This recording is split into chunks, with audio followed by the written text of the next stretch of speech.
Desde que tengo memoria, mi infancia estuvo marcada por gritos y golpes.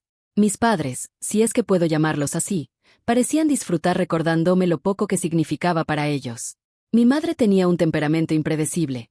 Un día podía ignorarme por completo y al siguiente desquitarse conmigo por cosas tan pequeñas como un vaso roto. Mi padre, en cambio, era frío y distante, como si mi existencia fuera una carga más que un motivo de alegría. Sus palabras eran como cuchillos, cortando cualquier atisbo de confianza que pudiera haber en mí. Mis manos pequeñas aprendieron a temblar antes de aprender a escribir, y el llanto se convirtió en mi lengua materna. Había noches en las que me acurrucaba en un rincón, intentando desaparecer mientras escuchaba los gritos que llenaban la casa. Las discusiones entre ellos eran constantes, y yo solía ser el chivo expiatorio de su frustración.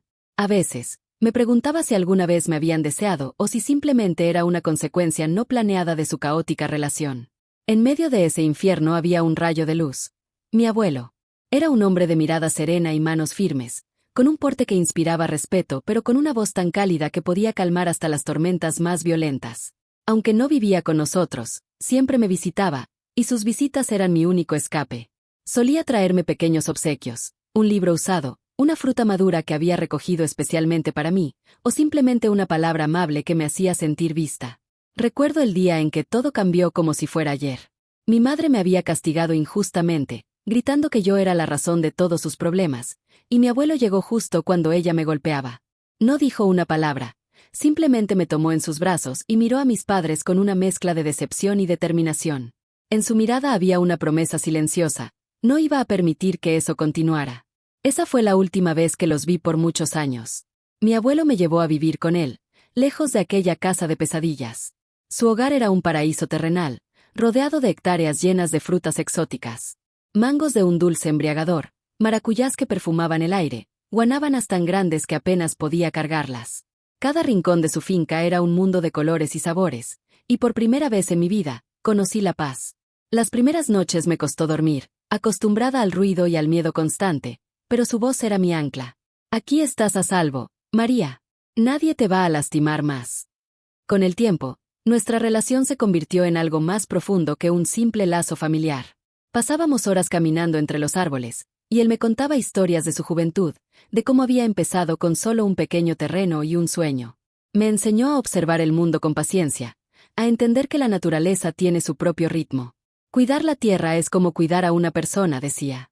Le das tiempo, amor y dedicación, y ella te devuelve todo con creces. También me enseñó a reír. Había momentos en los que dejábamos de trabajar solo para sentarnos bajo un árbol a comer frutas frescas mientras él contaba chistes malos que, de alguna manera, siempre lograban hacerme reír. Con él aprendí lo que significaba sentirse querida, valorada, y entendí que la familia no es siempre quien comparte tu sangre, sino quien elige estar a tu lado. Cuando mi abuelo falleció, sentí que el mundo se desmoronaba. Sin embargo, me dejó su legado, esas tierras que había amado tanto y que ahora eran mías. Decidí honrar su memoria cuidando de ellas con el mismo amor que él me había enseñado. Durante años, trabajé arduamente, aprendiendo a mejorar los cultivos y expandiendo el negocio. Pronto, las frutas de mi finca se convirtieron en un referente de calidad, y mi vida, aunque solitaria, estaba llena de sentido. Pero el pasado siempre encuentra la manera de regresar. Un día, mis padres aparecieron en mi puerta. Apenas los reconocí, los años no habían sido amables con ellos. Mi madre lucía cansada, pero su mirada seguía siendo afilada. Mi padre, por su parte, parecía más encorvado, casi como si llevara encima el peso de sus decisiones. Me miraron como si nunca hubieran hecho nada malo, como si fuera natural pedirme que compartiera mi herencia con ellos. «¿María?», dijo mi madre, con una voz que pretendía sonar dulce, aunque su mirada decía otra cosa. «Mira qué grande estás. ¿No vas a invitarnos a pasar?».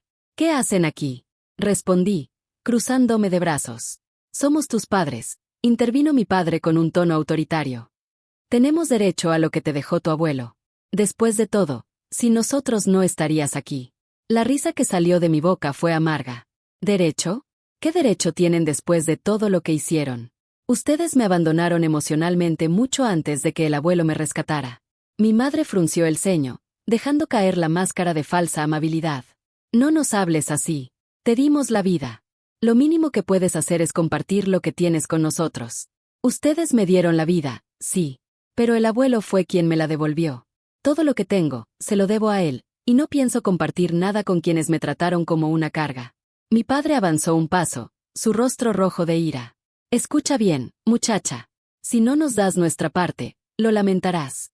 Lo miré con la misma determinación que había heredado de mi abuelo. Ya lo lamenté suficiente en mi infancia. Ahora es su turno de enfrentarse a las consecuencias de sus actos.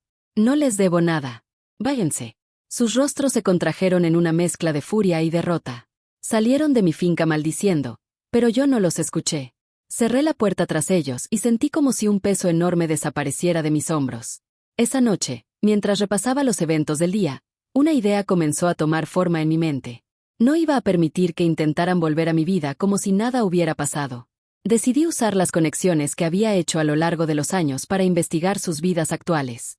Descubrí que estaban profundamente endeudados y que sus recursos eran escasos. Habían acudido a mí porque no les quedaba otra opción. Con esa información en mis manos, tomé una decisión.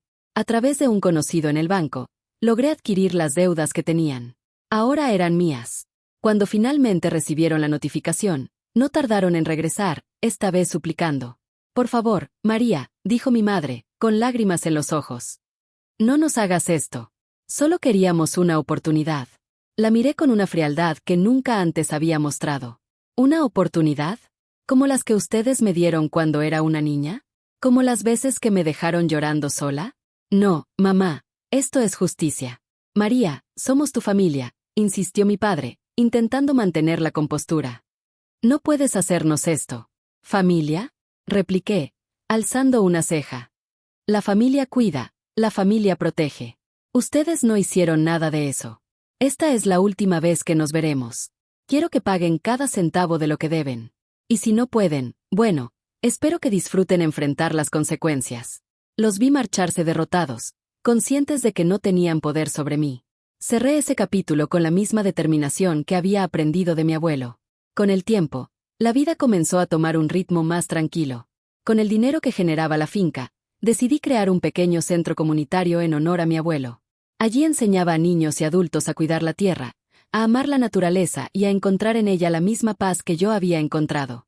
Ver sus sonrisas, escuchar sus risas mientras aprendían, llenaba mi corazón de una alegría que nunca antes había conocido.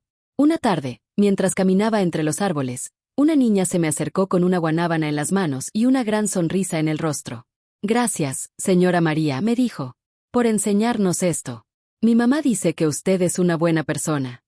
Sonreí, sintiendo una calidez que parecía envolverlo todo. Mi abuelo estaría orgulloso, pensé. Había logrado convertir el dolor de mi pasado en un presente lleno de propósito y esperanza. Y aunque el camino había sido difícil, sabía que finalmente había encontrado mi hogar, un lugar donde la bondad y el amor podían crecer, igual que los frutos de mi tierra.